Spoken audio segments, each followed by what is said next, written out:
Aussitôt qu'il pleut. Axel, Chloé et Louis sont fans de cette version du Petit Escargot. Ils apprennent à la fois le chant et la langue des signes. Parmi ces enfants, plusieurs sont malentendants.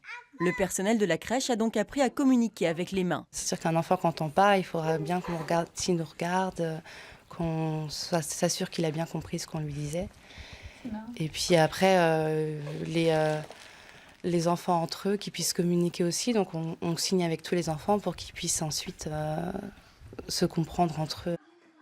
Les enfants handicapés évoluent avec ceux qui sont valides. Ils jouent, ils apprennent à communiquer et grandissent les uns avec les autres. Les parents adhèrent tous à ce concept du vivre ensemble.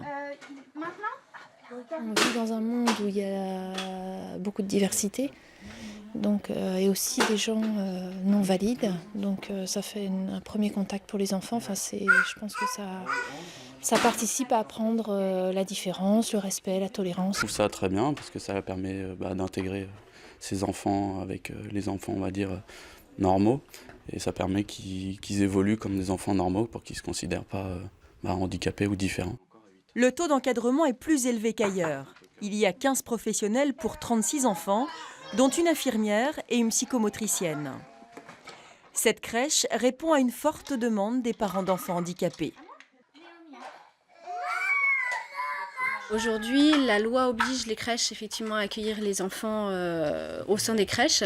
Ça peut être compliqué puisque au niveau des professionnels, en tant nombre qu'en compétences, on ne trouve pas forcément la possibilité d'avoir une place en crèche. Bonjour Axel. La plupart des parents d'enfants handicapés arrêtent de travailler et restent à la maison. L'objectif de cette crèche unique en Bretagne est de leur donner le choix.